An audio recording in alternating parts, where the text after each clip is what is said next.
നമ്മുടെ CSER Indian Institute of Integrative മെഡിസിൻ്റെ പുതിയൊരു റിക്രൂട്ട്മെൻറ്റ് നോട്ടിഫിക്കേഷൻ വന്നിട്ടുണ്ട്. ഇതിലേക്ക് വിവിധ ക്വാളിഫിക്കേഷനുള്ളവർക്ക് അപ്ലൈ ചെയ്യാം. എങ്ങനെയാണ് അപ്ലൈ ചെയ്യേണ്ടത്, എങ്ങനെയാണ് ഇതിലേക്കുള്ള സെലക്ഷൻ, അതിലെ സാലറി തുടങ്ങിയുള്ള ഏജ് ലിമിറ്റ്, എലിജിബിലിറ്റി തുടങ്ങിയുള്ള A to Z കാര്യങ്ങൾ നമ്മൾ വീഡിയോയിൽ പറയുന്നുണ്ട്.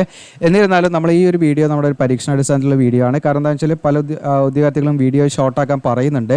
കാരണം നമ്മുടെ വീഡിയോസൊക്കെ എടുത്ത് നോക്കുകയാണെങ്കിൽ നിങ്ങൾക്കറിയാം നല്ല ലെങ്ത് ഉള്ള വീഡിയോസാണ്. അത് ഞാൻ മനഃപൂർവ്വം ആക്കുന്നതല്ല. നമുക്ക് ഈ വോയിസ് ഓവർ കൊടുക്കുന്ന സമയത്ത് എനിക്ക് സാറ്റിസ്ഫൈഡ് ആവുന്ന ഒരു ലെവലിൽ ഞാൻ സംസാരിക്കുകയാണ്. അതായത് ഇപ്പോൾ നമ്മുടെ വീഡിയോ കാണുമ്പോൾ ഉദ്യോഗാർത്ഥികൾക്ക് മനസ്സിലാവില്ല എന്നുള്ളൊരു ഡൗട്ട് കൊണ്ട് അങ്ങനെ പറഞ്ഞു പോകുന്നതാണ്. അപ്പോൾ ഇനി നമ്മളൊരു ഷോർട്ട് ആക്കുന്നതാണ് എനിക്കും തോന്നുന്നു ബെറ്റർ. എനിക്ക് കൂടുതൽ എൻ്റെ വീഡിയോസിന് വ്യൂസൊക്കെ വളരെ കുറവാണ്. കാരണം ലെങ്ത്ത് കൂടുന്നതനുസരിച്ച് നമുക്ക് വ്യൂസൊക്കെ കുറയും. അപ്പോൾ അതുകൊണ്ട് നമ്മൾ കുറച്ചും പാടൊന്ന് ഷോർട്ടാക്കി നിങ്ങൾക്ക് ആവശ്യമുള്ള മാത്രം എന്നുള്ള ലെവലിലേക്ക് ഒന്ന് ചുരുക്കാൻ ശ്രമിക്കുകയാണ്. നിങ്ങളുടെ കമൻറ്റ് തീർച്ചയായിട്ടും ഒന്ന് നിങ്ങൾ രേഖപ്പെടുത്തുക, എങ്ങനെയുണ്ട് എന്നുള്ളത് എനിക്കറിയാൻ വേണ്ടിയിട്ടാണ്. അപ്പോൾ ഇതാണ് ഒഫീഷ്യൽ നോട്ടിഫിക്കേഷൻ. December 10 വന്നിരിക്കുന്നത്. മെയിൽ ആൻഡ് ഫീമെയിൽ കാൻഡിഡേറ്റ്സ് ഇതിലേക്ക് അപ്ലൈ ചെയ്യാം. പെർമനൻറ്റ് വേക്കൻസിയാണ്. അപ്പോൾ ഇതിൽ 3 രീതിയിൽ അഡ്വർടൈസ്മെൻറ്റ് നമുക്ക് കാണാം. ഒന്ന് റീ അഡ്വർടൈസ്ഡ് പോസ്റ്റാണ് കാണാം. 15/2021 വിളിച്ചതാണ്. ഇനി അതോടൊപ്പം തന്നെ ഫ്രഷ് വേക്കൻസീസ് ആണ്. ഇത് 2024 നിലവിൽ വന്നിരിക്കുന്ന കറണ്ട് വേക്കൻസിയാണ്. ഇനി നിങ്ങൾക്ക് അടുത്ത് കാണാം ഇവിടെ റീ അഡ്വർടൈസ്ഡ് പോസ്റ്റാണ്. നിങ്ങൾക്ക് ഇവിടെ കാണാം 2023. ഇങ്ങനെ 3 രീതിയിലുള്ള അഡ്വർടൈസ്മെൻറ്റ് വേക്കൻസികളാണ് ഇതിൽ വന്നിരിക്കുന്നത്. അപ്പോൾ ഇതിൽ നിന്ന് നമ്മൾ മനസ്സിലാക്കേണ്ട കാര്യം 2021, 2023 ഇതിലേക്ക് റിക്രൂട്ട്മെൻറ്റ് നടത്തിയിരുന്നു. പക്ഷേ അതിൻ്റെ കംപ്ലീറ്റ് പോസ്റ്റിങ്ങോ സെലക്ഷൻ മെത്തേഡോ കാര്യങ്ങളോ, അതായത് എക്സാമോ കാര്യങ്ങളോ നടന്നിട്ടുണ്ടായിരിക്കില്ല. അതുകൊണ്ടാണ് അവർ വീണ്ടും എന്ത് ചെയ്തത്, ഈ പറയുന്ന അഡ്വർടൈസ്മെൻറ്റ് വീണ്ടും പോസ്റ്റ് ചെയ്തിരിക്കുന്നത്. അപ്പോൾ അതിൽ നിന്നൊക്കെ നമ്മൾ ഉൾക്കൊള്ളേണ്ട ഒരു കാര്യം വെച്ചാൽ മേ ബി ഉദ്യോഗാർത്ഥികൾ ആവശ്യത്തിന് അപ്ലൈ ചെയ്തിട്ടുണ്ടായിരിക്കില്ല എന്നുള്ളതാണ്. കാരണം ഒരു എക്സാമൊക്കെ കണ്ടക്ട് ചെയ്യണമെങ്കിൽ ആവശ്യത്തിന് ഉദ്യോഗാർത്ഥികൾ വേണം, അല്ലെങ്കിൽ അത് ക്യാൻസലായി പോവുകയാണ് ചെയ്യുക. അപ്പോൾ അതുകൊണ്ടായിരിക്കാനാണ്. അപ്പം കൂടുതൽ അപേക്ഷകളൊന്നും വന്നിട്ടുണ്ടായിരിക്കില്ല. അവർ വിചാരിച്ച ആ ഒരു നിശ്ചിതമായുള്ളൊരു അപേക്ഷകളും വന്നിട്ടുണ്ടായിരിക്കില്ല. അപ്പോൾ ഇതൊക്കെ ഒരു അവസരമാക്കി എടുത്തുകൊണ്ട് നിങ്ങൾക്ക് ഇതിലേക്ക് അപ്ലൈ ചെയ്യാനുള്ള ഓപ്ഷനാണ് ഇപ്പോൾ വന്നിരിക്കുന്നത്. അതുകൊണ്ട് തന്നെ മാക്സിമം അപ്ലൈ ചെയ്യാൻ ശ്രമിക്കുക. അപ്പോൾ ഇവിടെ കാണാൻ നിങ്ങൾക്ക് ടെക്നിക്കൽ അസിസ്റ്റൻറ്റ് പോസ്റ്റിനാണ് നമ്മൾ ആദ്യം പറയുന്നത്. ഇതിൽ തന്നെ നിങ്ങൾക്ക് വിവിധ കാറ്റഗറി ഉണ്ട്. ഇതിലേക്കുള്ള ക്വാളിഫിക്കേഷൻ എന്ന് പറയുന്നത് നിങ്ങൾക്ക് 60% മാർക്കോടുകൂടി BSc അല്ലെങ്കിൽ അതിന് ഇക്വലൻ്റ് ആയ ക്വാളിഫിക്കേഷൻ ഉണ്ടായിരിക്കാനുള്ളതാണ്. അതിൽ കെമിസ്ട്രി ഒരു സബ്ജക്റ്റായിട്ട് നിങ്ങൾ പഠിച്ചിരിക്കണം. ഓക്കെ, നിങ്ങളെ കോർ സബ്ജക്റ്റ് ഏതോ ആയിക്കോട്ടെ, നിങ്ങൾ കെമിസ്ട്രി ഒരു സബ്ജക്റ്റായിട്ട് പഠിച്ചിരിക്കുന്ന കണ്ടീഷനേ ഉള്ളൂ. അതോടൊപ്പം തന്നെ നിങ്ങൾക്ക് 1 year എക്സ്പീരിയൻസ് വേണം. അത് ഈ പറയുന്ന നിങ്ങളുടെ കാണാം isolation and characterisation of natural പ്രൊഡക്ട്സിലുള്ള ഒരു എക്സ്പീരിയൻസ് വേണം. ഇനി അടുത്തത് നിങ്ങൾക്ക് ടെക്നിക്കൽ പോസ്റ്റാണ്. ഇത് OBCക്കാണ്. ഈ ഒരു വേക്കൻസി OBCക്കാണ്, ഈ ഒരു വേക്കൻസി OBCക്കാണ്. ഇതിൻ്റെ പേലയിലൊക്കെ കൊടുത്തിട്ടുണ്ട്, നിങ്ങൾക്ക് കാണാവുന്നതാണ്. അപ്പോൾ ഇതിലേക്കുള്ള ക്വാളിഫിക്കേഷൻ എന്ന് പറയുന്നത് നിങ്ങൾക്ക് 60% മാർക്കോടുകൂടി ജസ്റ്റ് BSc അല്ലെങ്കിൽ തുല്യമായുള്ള ക്വാളിഫിക്കേഷൻ കെമിസ്ട്രി സബ്ജക്റ്റായിട്ട് പഠിച്ചിരിക്കണം. മുകളിൽ പറഞ്ഞത് സെയിം ക്വാളിഫിക്കേഷനാണ്. എക്സ്പീരിയൻസ് ആണ് ഇവിടെ മാറുന്നത്. ഇവിടെ നിങ്ങൾക്ക് കാണാം ഈ പറയുന്ന handling high and analytical instrument handle ചെയ്യാനുള്ള ഒരു എക്സ്പീരിയൻസ് ഉണ്ടായിരിക്കണം എന്നുള്ളതാണ് കേട്ടോ. അങ്ങനെ ആ മേഖലയിലുള്ള ഒരു 1 year എക്സ്പീരിയൻസ് വേണം. അപ്പോൾ ഇതിലേക്കും 1 year എക്സ്പീരിയൻസ് വേണം, ഇതിലേക്കും 1 year എക്സ്പീരിയൻസ് വേണം. ഇനി അടുത്ത ടെക്നിക്കൽ അസിസ്റ്റൻറ്റിനാണ്. 1 year ഒരു പോസ്റ്റ് ജനറലാണ്, ആർക്ക് വേണമെങ്കിലും അപ്ലൈ ചെയ്യാം. ഇതിലും ഈ പറഞ്ഞ പോലെ നമുക്ക് BSc അല്ലെങ്കിൽ തുല്യമായുള്ള ക്വാളിഫിക്കേഷനാണ്. 60% മാർക്ക് വേണം. ബോട്ടണിയാണ് നമ്മളൊരു സബ്ജക്റ്റായിട്ട് പഠിച്ചിരിക്കേണ്ടത്. 1 വർഷത്തെ എക്സ്പീരിയൻസ് ഉണ്ടായിരിക്കണം. അടുത്ത നിങ്ങൾക്ക് പോസ്റ്റ് OBCക്കാണ്. ഇതിൽ നിങ്ങൾക്ക് സുവോളജി ഒരു സബ്ജക്റ്റായിട്ട് പഠിച്ചിരിക്കണം. BSc അല്ലെങ്കിൽ തുല്യമായുള്ള ക്വാളിഫിക്കേഷൻ 60% മാർക്ക് കൂടി 1 year എക്സ്പീരിയൻസ് ഉണ്ടായിരിക്കണം. അടുത്ത നമ്മൾ പറയുന്നത് ഇതൊക്കെ നമ്മൾ വീഡിയോ ഷോർട്ടാക്കുന്നതിൻ്റെ ഭാഗമായിട്ടാണ് ഞാൻ അങ്ങനെ പറയുന്നത്. അപ്പോൾ നിങ്ങളത് എഫക്റ്റീവ് ആണെന്ന് പറയാം. അടുത്ത നിങ്ങൾക്ക് കാരണം ഇതൊന്നും ഞാൻ റിപ്പീറ്റ് ചെയ്യണമെന്നില്ല. BSc ഇവിടെയൊക്കെ BSc തന്നെ അല്ലെങ്കിൽ അതിന് തുല്യമായുള്ള ക്വാളിഫിക്കേഷനാണ്. ഗ്രാജുവേഷനാണ് 60%. ഇനി ഇവിടെ നിങ്ങൾക്ക് മൈക്രോ ബയോളജിയിലോ അല്ലെങ്കിൽ ബയോടെക്നോളജിയോ ഇതിൽ ഏതെങ്കിലും ഒരു സബ്ജക്റ്റായിട്ട് പഠിച്ചിരിക്കണം എന്നുള്ളതാണ്. ഡിഗ്രി ലെവലിൽ 1 വർഷത്തെ എക്സ്പീരിയൻസ് വേണം. അപ്പോൾ എക്സ്പീരിയൻസ് മേഖലയൊക്കെ ഇവിടെ വിവരിക്കുന്നുണ്ട്. ഇവിടെ കാണാം ഫെർമെൻറ്റേഷൻ ടെക്നോളജി കാണാം. ഓരോന്നിനും വ്യത്യാസം വരുന്നുണ്ട്, അത് നോക്കണം നിങ്ങൾ. അപ്പോൾ എക്സ്പീരിയൻസിന് പകരം നിങ്ങൾക്ക് അപ്രന്റീഷിപ്പ് നിങ്ങൾ ആ മേഖലയുമായി ബന്ധപ്പെട്ട് ചെയ്തിട്ടുണ്ടെങ്കിൽ അങ്ങനെയുള്ളവർക്കും ഇതിലേക്ക് അപ്ലൈ ചെയ്യട്ടോ എക്സ്പീരിയൻസിന് പകരമായിട്ട്. ഇതിനടുത്ത് technical assistant 1 post general OBC വേക്കൻസിയാണ്. ഇതിലേക്ക് നിങ്ങൾക്ക് എന്താണ് ഈ പറയുന്ന സുവോളജി ഒരു സബ്ജക്റ്റായിട്ട് പഠിക്കണം. 1 year എക്സ്പീരിയൻസ് വേണം. BSc അല്ലെങ്കിൽ അതിന് തുല്യമായുള്ള ഗ്രാജുവേഷൻ ആണ് കേട്ടോ. 60% മാർക്ക് ഉണ്ടായിരിക്കണം. അടുത്ത നിങ്ങൾക്ക് ഈ പറയുന്ന ഒരു പോസ്റ്റ് ഉണ്ടാണ് OBC ആണ്. ഇതിൽ നിങ്ങൾക്ക് സുവോളജി ഒരു സബ്ജക്റ്റായിട്ട് പഠിച്ചിരിക്കണം. പക്ഷേ എക്സ്പീരിയൻസ് എന്ന് പറയുന്നത് 1 വർഷം എക്സ്പീരിയൻസ് വേണം. ഈ പറയുന്ന മാമലിയൻ സെൽസ് കൾച്ചറിലുള്ള എക്സ്പീരിയൻസ് ആയിരിക്കണം. മറ്റേത് വ്യത്യാസം ഉണ്ടാവും കേട്ടോ. മറ്റേത് നിങ്ങൾക്കാണ് ലബോറട്ടറി ആനിമൽ ഹാൻഡ്ലിംഗ് എക്സ്പീരിയൻസ് ആണ് ഈ പറയുന്ന മോള് പറഞ്ഞിരിക്കുന്നത് കേട്ടോ. ക്വാളിഫിക്കേഷൻ സെയിം ആണ്, പക്ഷേ എക്സ്പീരിയൻസ് മാറുന്നുണ്ട്. അടുത്ത നിങ്ങൾക്ക് ജനറലാണ് വേക്കൻസി വന്നിരിക്കുന്നത്. ഇതിലേക്ക് നിങ്ങൾക്ക് ഡിപ്ലോമ ആണ്. ഇലക്ട്രിക്കൽ എഞ്ചിനീയറിംഗിലുള്ള 3 വർഷം ഡ്യൂറേഷനുള്ള 60% മാർക്കുള്ള ഡിപ്ലോമ പ്ലസ് 2 വർഷത്തെ എക്സ്പീരിയൻസ് ഉണ്ടായിരിക്കണം. ഇനി ലാറ്ററലിലൂടെ കയറിയവരാണെങ്കിൽ 2 വർഷത്തെ ഡ്യൂറേഷനുള്ള ഇലക്ട്രിക്കൽ എഞ്ചിനീയർ ഡിപ്ലോമ കഴിഞ്ഞവർക്ക് അപ്ലൈ ചെയ്യാം. 2 വർഷത്തെ എക്സ്പീരിയൻസ് ഉണ്ടായിരിക്കണം. 60% മാർക്ക് ഉണ്ടായിരിക്കണം. അടുത്ത ടെക്നിക്കൽ അസിസ്റ്റൻറ്റ് EWS ആണ്. ഇതിലേക്ക് നിങ്ങൾക്ക് അപ്ലൈ ചെയ്യാനുള്ള ക്വാളിഫിക്കേഷൻ എന്ന് പറയുന്നത് കമ്പ്യൂട്ടർ എഞ്ചിനീയറിംഗിലുള്ള ഡിപ്ലോമയാണ്. 3 വർഷം ഡ്യൂറേഷനുള്ള 60% മാർക്ക് ഉണ്ടായിരിക്കണം. 2 year എക്സ്പീരിയൻസ് ഉണ്ടായിരിക്കണം. ലാറ്ററലിലൂടെ ആണെങ്കിൽ 2 വർഷം മതി duration. Same engineering computer engineering ആണ്. 60% മാർക്ക് ഉണ്ടായിരിക്കണം. 2 വർഷത്തെ എക്സ്പീരിയൻസ് ഉണ്ടായിരിക്കണം. ഇനി ടെക്നിക്കൽ അസിസ്റ്റൻറ്റിൽ നിങ്ങൾക്ക് ഒരു വേക്കൻസി ജനറലുള്ള വേക്കൻസിയാണ്. ഇതിൽ നിങ്ങൾക്ക് BSc അല്ലെങ്കിൽ തുല്യമായുള്ള ക്വാളിഫിക്കേഷൻ 60% മാർക്ക് കെമിസ്ട്രി ആയിരിക്കണം എന്നുള്ളതാണ് ഒരു സബ്ജക്റ്റായിട്ട് നമ്മൾ കെമിസ്ട്രി പഠിച്ചിരിക്കണം. ഇനി നിങ്ങൾ BSc കെമിസ്ട്രി പഠിച്ചവർക്ക് ഇതിലേക്ക് അപ്ലൈ ചെയ്യാം. അതല്ലെങ്കിൽ നമ്മൾ കെമിസ്ട്രി ഗ്രാജുവേഷൻ ലെവലിൽ കെമിസ്ട്രി ഒരു സബ്ജക്റ്റായിട്ട് പഠിച്ചവർക്ക് അപ്ലൈ ചെയ്യാം. അങ്ങനെയുള്ള പോസ്റ്റിലേക്കൊക്കെ 1 ഇയർ എക്സ്പീരിയൻസ് ഉണ്ടായിരിക്കണം. ഇനി അടുത്ത് ഫ്രഷ് വേക്കൻസി എന്ന് പറഞ്ഞാൽ നിലവിലുള്ള വേക്കൻസിയാണ്, 2024 വന്നിരിക്കുന്ന വേക്കൻസികളാണ്. മറ്റേതൊക്കെ മുൻപത്തെ ഫില്ലാവാത്ത വേക്കൻസികളാണ്. അപ്പോൾ ഇതിലേക്ക് നിങ്ങൾക്ക് ടെക്നിക്കൽ അസിസ്റ്റൻറ്റ് നിങ്ങൾക്ക് കാണാൻ 2 വേക്കൻസി, ജനറൽ 1, AWS 1 ഇതിലേക്ക് നിങ്ങൾക്ക് ഈ പറഞ്ഞ പോലെ BSc അഗ്രികൾച്ചർ കഴിഞ്ഞവർക്ക് ഇതിലേക്ക് അപ്ലൈ ചെയ്യാം, അല്ലെങ്കിൽ അതിന് തുല്യമായ ക്വാളിഫിക്കേഷൻ 60% മാർക്കോട് ഉണ്ടായിരിക്കും അപ്ലൈ ചെയ്യാം. അതോടൊപ്പം തന്നെ 1 year full time professional qualification പാടെ ഉണ്ടായിരിക്കണം അതിൻ്റെ കൂടെ. അതോടൊപ്പം തന്നെ ഇനി അതല്ലെങ്കിൽ നിങ്ങൾക്ക് BSc അഗ്രികൾച്ചർ 60% മാർക്കോട് പ്ലസ് 1 ഇയർ എക്സ്പീരിയൻസ് ഉള്ളവർക്കും വെച്ചിട്ട് ഇതിലേക്ക് അപ്ലൈ ചെയ്യാവുന്നതാണ്. ഇനി അതിൽ അടുത്തത് ടെക്നിക്കൽ അസിസ്റ്റൻറ്റ് ജനറൽ വേക്കൻസിയിലേക്ക് നിങ്ങൾക്ക് ഈ പറയുന്ന BSc 60% മാർക്കോട് നിങ്ങൾക്ക് തുല്യമായ ക്വാളിഫിക്കേഷൻ, നിങ്ങൾക്ക് ബോട്ടണിയോ അല്ലെങ്കിൽ പ്ലാന്റ് ടാക്സോണമി ഒരു സബ്ജക്റ്റായിട്ട് നിങ്ങൾ പഠിച്ചിരിക്കണം എന്നുള്ളതാണ്. അപ്പം ബോട്ടണി അല്ലെങ്കിൽ പ്ലാന്റ് ടാക്സോണമി നിങ്ങൾ സബ്ജക്റ്റായിട്ട് പഠിച്ച് ഗ്രാജുവേഷൻ ഉണ്ടെങ്കിൽ അപ്ലൈ ചെയ്യാം. 1 ഇയർ എക്സ്പീരിയൻസ് ഉണ്ടായിരിക്കണം. ഇനി അടുത്ത നിങ്ങൾക്ക് പറഞ്ഞിരിക്കുന്ന 3 വേക്കൻസിയാണ്, ജനറൽ 1, AWS 1, SC 1 ഇങ്ങനെയാണ് വേക്കൻസി. ഇതിൽ പറഞ്ഞിരിക്കുന്ന ജോളജിയോ അല്ലെങ്കിൽ ബയോടെക്നോളജി അല്ലെങ്കിൽ മൈക്രോബയോളജി ഒരു സബ്ജക്റ്റായിട്ട് നിങ്ങൾ ഡിഗ്രി എടുത്തിരിക്കണം, 60% മാർക്ക് ഉണ്ടായിരിക്കണം എന്നുള്ളതാണ്. 1 ഇയർ എക്സ്പീരിയൻസ് ഉണ്ടായിരിക്കണം. ഇനി അടുത്ത നിങ്ങൾക്ക് ടെക്നിക്കൽ അസിസ്റ്റൻ്റ് ആണ്, ST ക്കാണ് വേക്കൻസി. ഇതിൽ നിങ്ങൾക്ക് ഈ പറയുന്ന കെമിസ്ട്രി സബ്ജക്റ്റായിട്ട് പഠിച്ച് 60% മാർക്കോട് ഗ്രാജുവേഷൻ ഉള്ളവർക്ക് ഇതിലേക്ക് അപ്ലൈ ചെയ്യാം. കെമിസ്ട്രി സബ്ജക്റ്റായിട്ട് പഠിച്ചിട്ട് കേട്ടോ, 1 ഇയർ എക്സ്പീരിയൻസും വേണം. ഇനി അടുത്ത നിങ്ങൾക്ക് ടെക്നിക്കൽ അസിസ്റ്റൻറ്റ് ജനറൽ വേക്കൻസിയാണ്. ഇതിൽ നിങ്ങൾക്ക് BSc അല്ലെങ്കിൽ BPharm ആണ് പറയുന്നത്, 60% മാർക്ക് ഉണ്ടായിരിക്കണം. അതോടൊപ്പം തന്നെ നിങ്ങൾ ഈ പറയുന്ന കെമിസ്ട്രിയോ അല്ലെങ്കിൽ ഫാർമസ്യൂട്ടിക്കൽ കെമിസ്ട്രിയോ അല്ലെങ്കിൽ ക്വാളിറ്റി അഷുറൻസോ നിങ്ങൾ സബ്ജക്റ്റായിട്ട് അതിൻ്റെ കൂടെ പഠിച്ചിരിക്കണം എന്നുള്ളതാണ്. 1 ഇയർ എക്സ്പീരിയൻസ് ഉണ്ടായിരിക്കണം എന്നുള്ളതാണ് കേട്ടോ. ഇനി അടുത്ത നിങ്ങൾക്കൂടെ ജനറൽ വേക്കൻസിയാണ്, 1 AWS ഒരു വേക്കൻസി ഉണ്ട്. ഇതിൽ നിങ്ങൾക്ക് BSc BPharm നേരത്തെ പറഞ്ഞ പോലെ തന്നെ കെമിസ്ട്രി സെയിം എന്താണ് ക്വാളിഫിക്കേഷൻ തന്നെയാണ്, 1 ഇയർ എക്സ്പീരിയൻസ് ഉണ്ടായിരിക്കണം. അടുത്ത നിങ്ങൾക്ക് ടെക്നിക്കൽ അസിസ്റ്റൻറ്റിൽ 1 പോസ്റ്റ് ജനറലാണ്. ജനറൽ തന്നെ PWD HH കാറ്റഗറിക്കുള്ള റിസർവ് വേക്കൻസിയാണ്. ഇതിൻ്റെ ക്വാളിഫിക്കേഷൻ BSc അല്ലെങ്കിൽ തുല്യമായ ക്വാളിഫിക്കേഷൻ 60% മാർക്ക് പ്ലസ് അതിൻ്റെ കൂടെ ബാച്ചിലർ ഓഫ് ലൈബ്രറി സയൻസ് കഴിഞ്ഞവരായിരിക്കണം. ഇതിനടുത്ത് നിങ്ങളുടെ ടെക്നിക്കൽ അസിസ്റ്റൻറ്റ് ഒരു പോസ്റ്റ് OBCക്കാണ്. ഇതിൽ കമ്പ്യൂട്ടർ എഞ്ചിനീയറിംഗ് ഡിപ്ലോമയാണ്, 3 വർഷം ഡ്യൂറേഷൻ, 60% മാർക്ക് ഉണ്ടെങ്കിൽ അപ്ലൈ ചെയ്യാൻ 2 വർഷത്തെ എക്സ്പീരിയൻസ് വേണം. ലാറ്ററൽ 2 ഇയർ ആണെങ്കിലും നിങ്ങൾക്ക് അത് വെച്ചിട്ട് അപ്ലൈ ചെയ്യാൻ 2 വർഷത്തെ എക്സ്പീരിയൻസ് വേണം കേട്ടോ. ഇനി അടുത്തത് കാണാം, റീ അഡ്വർടൈസർ വേക്കൻസി 2023 വേക്കൻസിയിൽ. അതിൽ ടെക്നീഷ്യനാണ് വിളിച്ചിരിക്കുന്നത്. അപ്പോൾ ടെക്നീഷ്യൻ എല്ലാം കോമൺ ആയിട്ട് കുറച്ച് കാര്യങ്ങളേ ഉള്ളൂ. നിങ്ങൾക്ക് കാണാൻ അതൊക്കെ വേക്കൻസി നോക്കാം. ജനറൽ 1, AWS 1, ഇൻസ്ട്രുമെൻറ്റ് മെക്കാനിക് വിളിച്ചിട്ടുണ്ട്. പിന്നെ ഹോർട്ടിക്കൾച്ചർ ആണെങ്കിൽ OBC 2, ജനറൽ 1, AWS 1 അങ്ങനെയാണ് വിളിച്ചിരിക്കുന്നത്. ക്വാളിഫിക്കേഷൻ പറയട്ടോ. IT ആൻഡ് സിസ്റ്റം മെയിൻ്റനൻസ് ആണെങ്കിൽ ജനറൽ 1, എക്സ് സർവീസ്മാന് എക്സ് സർവീസ്മാൻ റിസർവ് വേക്കൻസിയാണ്. പിന്നെ IT ആൻഡ് സിസ്റ്റം മെയിൻ്റനൻസ് ആണെങ്കിൽ ജനറൽ ഒരു വേക്കൻസിയാണ്. ഇതിന് കാർപ്പൻറ്റർ ആണെങ്കിൽ നിങ്ങൾക്ക് OBC ഒരു വേക്കൻസി, പിന്നെ അതിൽ തന്നെ വേറെ നമുക്ക് പോസ്റ്റ് കോഡ് വ്യത്യാസം വരുന്നുണ്ട്. വീണ്ടും നമുക്കൊരു OBC ഒരു വേക്കൻസി ഇവിടെ കാണുന്നുണ്ട്.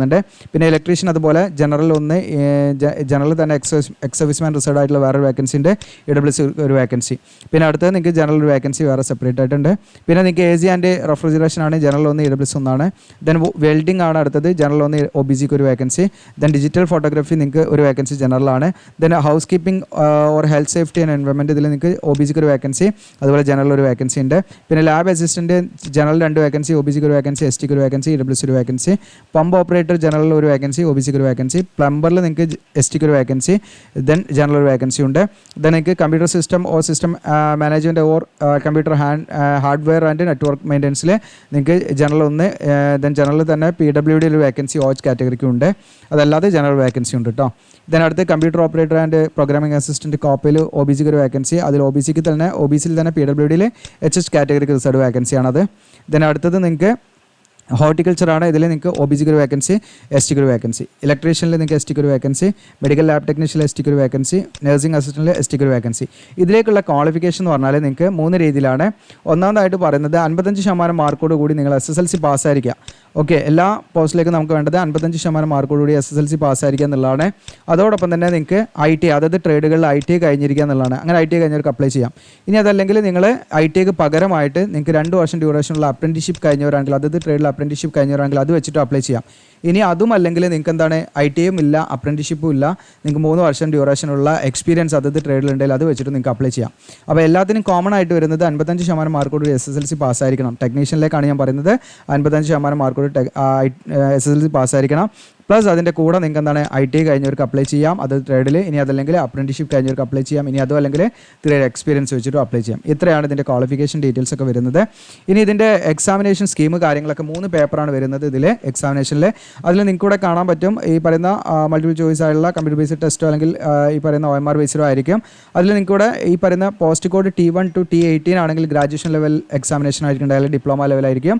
ഇനി T19 to T31 മുതൽ വരെയും, അതുപോലെ TBL 1 മുതലും TBL 5 ഇത് പോസ്റ്റ് കോഡാണ് കേട്ടോ. അത് TBL ഇതൊക്കെ കാണാം, പോസ്റ്റ് കോഡാണ് ഞാൻ പറയുന്നത്, കൺഫ്യൂഷൻ അടിക്കേണ്ട. അപ്പോൾ അതിൽ നിങ്ങൾക്ക് SSLC അല്ലെങ്കിൽ +2 ലെവൽ ഈ പറയുന്ന IT ലെവലൊക്കെ വെച്ചിട്ടുള്ള എക്സാമിനേഷൻ ഉണ്ടായിരിക്കുക. അതിൽ തന്നെ നിങ്ങൾക്ക് ക്വസ്റ്റിൻ്റെ സ്കീം കാര്യങ്ങളൊക്കെ കൂടെ കൊടുത്തിട്ടുണ്ട്. സിലബസ് പേപ്പർ 1ൽ നിങ്ങൾക്ക് മെൻ്റൽ എബിലിറ്റി 50 ക്വസ്റ്റ്യൻ. ഇതൊക്കെ ഞാൻ വായിക്കണമെന്ന് തോന്നുന്നില്ല, കാരണം നമ്മൾ വീഡിയോ ഷോർട്ട് ആക്കുന്നതിന് ഭാഗമായിട്ട് ഇങ്ങനെയുള്ള കാര്യങ്ങളൊക്കെ ഉണ്ടെങ്കിൽ നിങ്ങൾ പറയാം, നമ്മൾ പറയണമെങ്കിൽ. ടോക്ക് ഇതിൻ്റെ കാര്യങ്ങളൊക്കെ പറയണമെങ്കിൽ വിശദമാക്കണമെങ്കിൽ നിങ്ങൾ പറയാം. അടുത്ത വീഡിയോ മുതൽ നമ്മളങ്ങനെ ചെയ്യാം. ഞാൻ അങ്ങനെ ചെയ്ത് നോക്കുകയാണ്. നിങ്ങളുടെ റെസ്പോൺസ് എങ്ങനെയാണെന്നുള്ളത് അറിഞ്ഞിട്ടാണ് നമ്മൾ അതനുസരിച്ച് ചെയ്യാം. ഓക്കെ, ആ പേപ്പർ 3 അങ്ങനെ ഓരോന്നിൻ്റെ നിങ്ങൾക്ക് കൂടെ കാണാൻ പറ്റും. ഇനി ഇതിലേക്ക് നമ്മൾ എങ്ങനെയാണ് അപ്ലൈ ചെയ്യേണ്ടതെന്നുള്ള കണ്ടീഷൻസ് കാര്യങ്ങളൊക്കെ നമുക്ക് നോക്കാം. ഇതിൽ നമുക്ക് സാലറിക്ക് പുറമെ DA, HRA, TA തുടങ്ങിയ ഒട്ടനവധി അലവൻസും കാര്യങ്ങളൊക്കെ ഉണ്ടായിരിക്കും കേട്ടോ. ഇനി ഇതിലേക്ക് 28 ഏജ് ലിമിറ്റ് വരുന്നത് എല്ലാ പോസ്റ്റിലേക്കും. OBC ആണെങ്കിൽ 31 വയസ്സ് വരെയും, OBC NCL ആണെങ്കിൽ SC ആണെങ്കിൽ 33 വയസ്സ് വരെ, PWD ആണെങ്കിൽ അവർക്ക് 10 മുതൽ 5 വർഷം വരെ ഏജ് റിലാക്സേഷൻ ഉണ്ട്. എക്സ് സർവീസ്മാനും ഏജ് റിലാക്സേഷൻ ഉണ്ട്.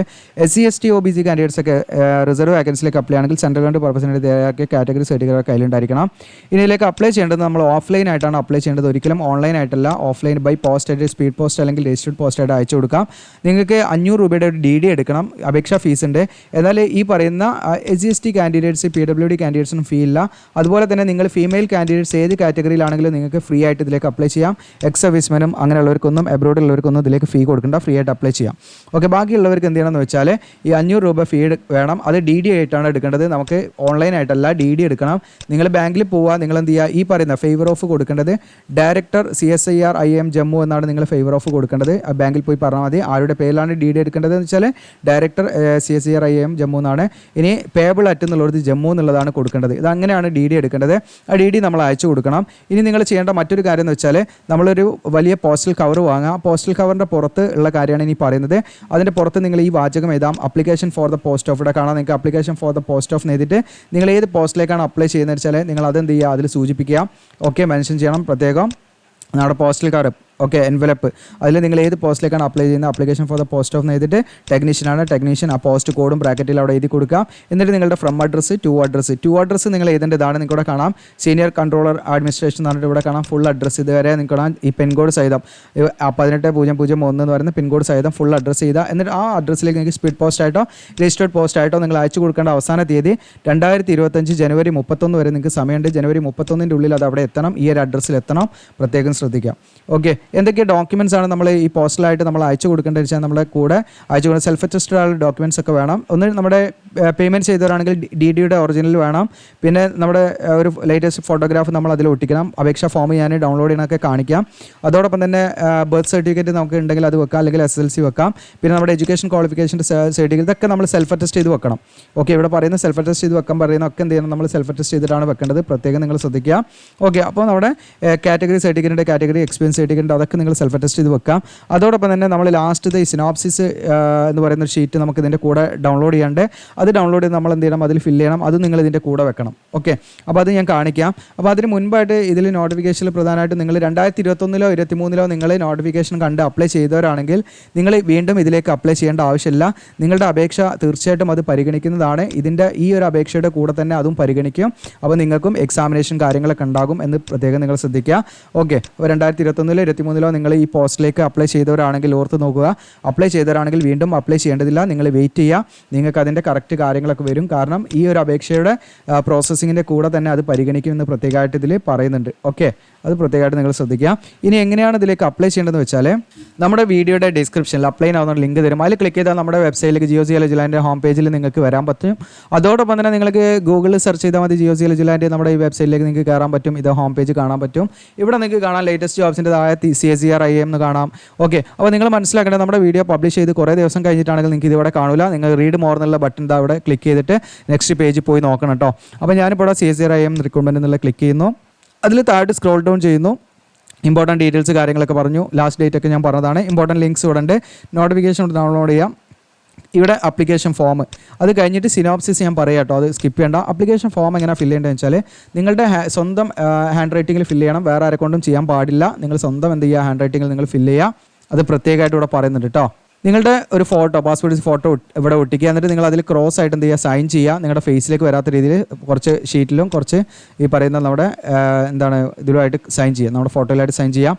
ഇനി നിങ്ങളുടെ ഏത് പോസ്റ്റ് കോഡാണ്, നിങ്ങളിപ്പം ഇവിടെ പോസ്റ്റ് കോഡ് എന്ന് പറയുമ്പോൾ അഡ്വർടൈസിൽ നിങ്ങൾക്ക് ഇവിടെ കാണാൻ പറ്റും. ഇതാണ് പോസ്റ്റ് കോഡ്. ഇപ്പോൾ ഞാനിപ്പോൾ ടെക്നിക്കൽസ് ഈ പോസ്റ്റിലേക്കാണ് അപ്ലൈ ചെയ്യുക. T1 എന്നാണ് ഞാൻ അവിടെ കൊടുക്കേണ്ടത്. അതുപോലെ നിങ്ങൾ എന്ത് ചെയ്യുക, ആ പോസ്റ്റ് കോഡ് ഇവിടെ മെൻഷൻ ചെയ്യുക. T1 എന്ന് നിങ്ങൾ ഇവിടെ കൊടുക്കുക. ടെക്നിക്കൽ അസിസ്റ്റൻ്റ് എന്ന് ഇവിടെ എഴുതുക. ഇനി ഫീ അടച്ച ഉദ്യോഗാർത്ഥികളാണെങ്കിൽ അവരെന്ത് ചെയ്യണം വെച്ചാൽ DD-യുടെ ചെക്ക് നമ്പർ, ആ DD-യുടെ നമ്പർ, DD നമ്പർ ഉണ്ടാവും, അതിവിടെ എഴുതി കൊടുക്കാം. DD എടുത്ത ഡേറ്റ് ഉണ്ടാവും, അത് ഇവിടെ എഴുതി കൊടുക്കാം. ഓക്കെ, നിങ്ങൾ ഉള്ള സ്ഥലത്ത് നല്ല രീതിയിൽ ഉപയോഗിക്കാം. എന്നിട്ട് നമ്മൾ ഈ DD എടുത്ത ബാങ്കിൻ്റെ പേര്, അതിൻ്റെ ബ്രാഞ്ചിൻ്റെ പേര് ഇവിടെ എഴുതി കൊടുക്കാം. നിങ്ങളുടെ പേര് ഇവിടെ ഒക്കെ നിങ്ങൾ ക്യാപിറ്റൽ ലെറ്ററിൽ എഴുതാം. മെയിൽ ഓർ ഫീമെയിൽ, റിലീജിയൻ, ഇതൊക്കെ ബേസിക് ഡീറ്റെയിൽസ് ഞാൻ പറയണമെന്നില്ല. ഏജ് നിങ്ങൾ ഈ പറയുന്ന 31/1/2025 നിങ്ങൾക്ക് എത്ര ഏജ് ആവും, അതായത് ഇയർ ആവും, മന്താവും, ഡേറ്റ്, അതൊക്കെ നമ്മുടെ വെബ്സൈറ്റിൽ ഈസി ടൂൾസിൽ ഏജ് കാൽക്കുലേറ്റർ യൂസ് ചെയ്യാൻ നിങ്ങൾക്ക്. കമ്മ്യൂണിക്കേഷൻ അഡ്രസ്സ്, പെർമനൻറ്റ് അഡ്രസ്സ്, പിന്നെ നമ്മുടെ സിറ്റിസൺഷിപ്പിൻ്റെ കാര്യമാണ്. ബൈ ബർത്തിലാണോ അല്ലെങ്കിൽ നിങ്ങൾക്ക് രേഖാമൂലമാണോ താമസിക്കുന്ന അനുസരിച്ച് ആ ഒരു ലെവലിലാണോ എന്നുള്ളതാണ്. ഡൊമസൈൽ നമ്മൾ ബൈ ബർത്ത് എന്നുള്ളതാണ് കൊടുക്കേണ്ടത്. ഇനി ഇമെയിൽ ID നിങ്ങളിവിടെ കൊടുക്കുക. ഇവിടെ മൊബൈൽ നമ്പർ കൊടുക്കുക. ജനറൽ ഏതാ വെച്ചാൽ നിങ്ങൾ ടിക്ക് ചെയ്യുക. ഇത് നിങ്ങൾ ഈ പറയുന്ന ഹാൻഡിക്യാപ്ഡ് ആണെങ്കിൽ യെസ് കൊടുക്കുക, അല്ലെങ്കിൽ നമ്മളിവിടെ നോ കൊടുക്കുക. ഇനി ഈ പറയുന്ന CSA അല്ലെങ്കിൽ ഗവൺമെൻറ് ഡിപ്പാർട്ട്മെൻറ്റിലൊക്കെ എംപ്ലോയി ആണോ, PSL എംപ്ലോയി ആണോ എന്നുള്ളതാണ്. ആണെങ്കിൽ യെസ് കൊടുക്കുക, അല്ലെങ്കിൽ നമ്മൾ നോ കൊടുക്കുക. യെസ് എന്ന് കൊടുത്താൽ നിങ്ങൾ അതിൻ്റെ ഡീറ്റെയിൽസ് കാര്യങ്ങളൊക്കെ കൊടുക്കണം കേട്ടോ. ഓക്കെ, ഇനി ഇവിടെ അതായത് ഈ പറയുന്ന ഗവൺമെൻറ് എംപ്ലോയി അല്ലെങ്കിൽ CSA എംപ്ലോയി ഒക്കെ ആണെങ്കിൽ അതിൻ്റെ ഡീറ്റെയിൽസ് ഇവിടെ കൊടുക്കണം. അല്ലാത്തൊരു ബ്ലാങ്ക് ആക്കി വിട്ടാൽ മതി. ഇനി നിങ്ങൾ എക്സ് സർവീസിനാണെങ്കിൽ യെസ് കൊടുക്കുക, അല്ലെങ്കിൽ നമ്മളിവിടെ നോ കൊടുക്കാം. ഇനി നിങ്ങൾ ഈ പറയുന്ന നിങ്ങളുടെ ക്ലോസ് റിലേറ്റീവ്സ് ആരെങ്കിലും ഈ പറയുന്ന IIM-ലോ അല്ലെങ്കിൽ ഈ പറഞ്ഞിരിക്കുന്ന CSIR-ലോ ആരെങ്കിലും വർക്ക് ചെയ്യുന്നുണ്ടോ എന്നുള്ളതാണ്. ഉണ്ടെങ്കിൽ യെസ് കൊടുക്കുക, അല്ലെങ്കിൽ നമ്മൾ നോ കൊടുക്കാം. ഇനി നിങ്ങൾക്ക് ഇവിടെ എഡ്യൂക്കേഷൻ ഡീറ്റെയിൽസ് ആണ്. 10ാം ക്ലാസ് മുതലായിട്ട് ഫില്ല് ചെയ്യാം. അപ്പോൾ 10ാം ക്ലാസ് മുതലായിട്ട് ഫില്ല് ചെയ്യുക. അതിൻ്റെ examination name, board, passing year, percentage ഒക്കെ കാണാനുള്ളതൊക്കെ നമ്മുടെ ഈസി ടൂൾസിൽ പോയാൽ നിങ്ങൾക്ക് കാണാൻ പറ്റും. കാൽക്കുലേറ്റർ ഒക്കെ ഉണ്ട്. അതിൽ ഈ പറയുന്ന SLC പെർസെൻറ്റേജ് കാണുന്ന വീഡിയോസ് ഒക്കെ അറ്റാച്ച് ചെയ്തിട്ട് അങ്ങനെ ഓർഡറിൽ SSLC മുതൽ അങ്ങനെ ഫില്ല് ചെയ്ത് കൊടുക്കാം. എക്സ്പീരിയൻസ് ഉണ്ടെങ്കിൽ അതിനനുസരിച്ച് കൊടുക്കുക, അല്ലെങ്കിൽ ബ്ലാങ്ക് ആക്കി വിട്ടാൽ മതി. പിന്നെ എന്തൊക്കെ ഡോക്യുമെൻറ്റ്സ് ആണ് നമ്മൾ ഇതിൻ്റെ കൂടെ വെക്കുന്നത് വെച്ചാൽ അതിന് ടിക്ക് ചെയ്യാം. ഇപ്പോൾ നമ്മൾ ഫോട്ടോഗ്രാഫ് ഒട്ടിക്കുന്നുണ്ട്, അവിടെ ടിക്ക് ചെയ്യാം. ഈ self attest photo, date of ബർത്തിൻ്റെ നമ്മൾ വെക്കുന്നുണ്ട്, അത് നിങ്ങൾ എന്ത് ചെയ്യുക, ടിക്ക് ചെയ്യാം. DD വെക്കുന്നവർ ടിക്ക് ചെയ്യുക. DD വെക്കാത്തവർ ഫീമെയിൽ കാൻഡിഡേറ്റ്സ് ആണെങ്കിൽ അവർ ഇങ്ങനെ ക്രോസ് മാർക്ക് ഇട്ട് കൊടുക്കുക കേട്ടോ, ബ്ലാങ്ക് ആക്കി വിടരുത്. അതുപോലെ നിങ്ങൾ ഏതൊക്കെയാണോ വെക്കുന്നത് വെച്ചാൽ ടിക്ക് ചെയ്യുക. വെക്കാത്ത നിങ്ങൾ എന്ത് ചെയ്യുക, ക്രോസ് മാർക്ക് ഇട്ട് കൊടുക്കാം. പ്രത്യേകം ശ്രദ്ധിക്കുക. സിനോപ്സിസ് എല്ലാവരും വെക്കണം, അത് വെക്കുക. ഇനി ഏതെങ്കിലും മറ്റു റെലവൻറ്റ് ഡോക്യുമെൻറ്റ്സ് വെക്കുന്നുണ്ടെങ്കിൽ ടിക്ക് ഇടുക, അല്ലെങ്കിൽ നമ്മൾ ക്രോസ് മാർക്ക് ഇട്ട് കൊടുക്കാം. ഇനി ഇവിടെ നിങ്ങളുടെ പേര് എഴുതാം. എന്നിട്ട് നിങ്ങളുടെ ഡേറ്റ് നിങ്ങളത് വായിച്ച് നോക്കുക, ഡിക്ലറേഷൻ, നിങ്ങളുടെ ഡേറ്റ്, പ്ലേസ്, എന്നിട്ട് നിങ്ങൾ എന്ത് ചെയ്യുക, നിങ്ങളുടെ സിഗ്നേച്ചർ, ദെൻ നിങ്ങളുടെ ഫുൾ നെയിം ക്യാപിറ്റൽ ലെറ്ററിൽ അവിടെ എഴുതി കൊടുക്കാം. ഇത് പിന്നെ നമ്മൾ ചെയ്യേണ്ട ആവശ്യമില്ല. നിലവിൽ ഈ പറയുന്ന ഗവൺമെൻറ് ഡിപ്പാർട്ട്മെൻറ്റിലോ ഓട്ടോണമസ് ബോഡിയിലോ PSCയിലോ വർക്ക് ചെയ്യുന്നവരാണെങ്കിൽ അവർ ചെയ്യേണ്ട കാര്യങ്ങളാണ്. അവരുടെ സിഗ്നേച്ചറും കാര്യങ്ങളൊക്കെയാണ് അവരാണ് ചെയ്യേണ്ടത്. ഇത് നമ്മൾ ചെയ്യേണ്ട, ബ്ലാങ്ക് ആക്കി വിട്ടാൽ മതി. അപ്പോൾ ആപ്ലിക്കേഷൻ ഫോം അത്രയേ ഉള്ളൂ, പ്രിൻ്റ് എടുത്ത് ചെയ്യേണ്ട കാര്യമാണ്. ഇനി അടുത്ത് നിങ്ങൾ സിനോപ്സിസ് ഷീറ്റ് ഡൗൺലോഡ് ചെയ്യണം. അതിന് ഈ ലിങ്കിൽ ക്ലിക്ക് ചെയ്യാം. ഇവിടെ നിങ്ങൾക്ക് ഒന്നുമില്ല, നിങ്ങളുടെ ഹാൻഡ് റൈറ്റിങ്ങിൽ നിങ്ങൾ എന്ത് ചെയ്യുക, ഇവിടെ ഫില്ല് ചെയ്യുക, അത്രയേ ഉള്ളൂ. ഓക്കെ, നിങ്ങളിവിടെ നിങ്ങളുടെ പേര്, നിങ്ങളുടെ കാറ്റഗറി OBC SC ചാനലാണ് ഏതാച്ചാൽ അത് മെൻഷൻ ചെയ്യുക. ഫാദറിൻ്റെ പേര്, ഡേറ്റ് ഓഫ് ബർത്ത്, ഏത് പോസ്റ്റിന് അപ്ലൈ ചെയ്യാൽ അതിൻ്റെ പോസ്റ്റും പോസ്റ്റ് കോഡും ഇടട്ട് കൊടുക്കുക. നിങ്ങളുടെ എഡ്യൂക്കേഷൻ ക്വാളിഫിക്കേഷൻ SSLC മുതൽ അങ്ങനെ ഫില്ല് ചെയ്യുക. ഇതിൻ്റെ എക്സ്പീരിയൻസ് ഡീറ്റെയിൽസ് എന്താ വെച്ചാൽ അത് ഫില്ല് ചെയ്യുക. അവിടെ ഷോർട്ടാക്കി കൊടുത്താൽ മതി. ഇനി നിങ്ങൾക്ക് ഈ പറയുന്ന ഫീ ഡീറ്റെയിൽസ് ഉണ്ടെങ്കിൽ DD എടുത്തവരാണ് DD-യുടെ ഡീറ്റെയിൽസ് കൊടുക്കാം. അല്ലാത്തവരാണെങ്കിൽ നമുക്ക് നോട്ട് അപ്ലിക്കബിൾ എന്ന് കൊടുത്താൽ മതി. ഇനി ഇവിടെ നിങ്ങൾക്ക് ഫീ അടയ്ക്കാത്തവരാണെങ്കിൽ കേട്ടോ, ഇവിടെ നിങ്ങൾക്ക് നിങ്ങളുടെ പേര് കൊടുക്കുക, സിഗ്നേച്ചർ കൊടുക്കുക, ഡേറ്റ് കൊടുക്കുക. ഇത് നിങ്ങൾ എന്ത് ചെയ്യണം, നമ്മുടെ അപേക്ഷയുടെ കൂടെ അയച്ചു കൊടുക്കണം. പോസ്റ്റിലായിട്ട് സ്പീഡ് പോസ്റ്റ് ആയിട്ടോ രജിസ്റ്റേഡ് പോസ്റ്റ് ആയിട്ടോ നിങ്ങൾക്ക് അയച്ചു കൊടുക്കാവുന്നതാണ്. അപ്പോൾ ഈ ഒരു വീഡിയോ പോലെ തന്നെ ബാക്കിയുള്ള വീഡിയോ ഒക്കെ ചെയ്താൽ മതിയെങ്കിൽ നിങ്ങൾ കമൻറ്റ് ചെയ്യുക. അല്ലെങ്കിൽ കുറച്ചും പാടെ ഡീറ്റെയിൽ ആയിട്ട് പറയണം, ക്വാളിഫിക്കേഷൻ്റെ കാര്യങ്ങളൊക്കെ ഉണ്ടെങ്കിൽ നിങ്ങൾ കമൻറ്റ് ചെയ്യുക. കൂടുതൽ കമൻറ്റിനനുസരിച്ചായിരിക്കും നമ്മുടെ മുന്നോട്ട് നമ്മൾ ചൂസ് ചെയ്യുന്നത്. തീർച്ചയായിട്ടും നിങ്ങൾ ഒന്ന് റെസ്പോണ്ട് ചെയ്യുക. തീർച്ചയായിട്ടും നിങ്ങളുടെ ആ ഒരു കമൻറ്റിനനുസരിച്ചിട്ട് നമുക്ക് നമ്മുടെ ചാനലിലൂടെ മാറ്റങ്ങൾ കൊണ്ടുവരാൻ വേണ്ടിയിട്ടാണ്. നിങ്ങൾക്ക് യൂസ്ഫുൾ ആകുന്ന രീതിയിൽ കണ്ടൻറ്റ് ക്രിയേറ്റ് ചെയ്യണമെന്ന് ആഗ്രഹമുള്ളത് കൊണ്ടാണ് അങ്ങനെ പറയുന്നത്. അപ്പോൾ കുറച്ച് പേരായി ഇങ്ങനെ കമൻറ്റ് ഇങ്ങനെ വന്നുകൊണ്ട് നമുക്കൊരു പ്രയാസമുണ്ട്. കാരണം എന്താണെന്ന് വെച്ചാൽ ഭയങ്കര ബോറിംഗ് ആണെന്നുള്ള ലെവലിലേക്ക് വരുന്നുണ്ടോ എന്നുള്ളത് മനസ്സിലാക്കാൻ വേണ്ടിയിട്ടാണ് ഞാൻ പറയുന്നത്. Okay, thank you.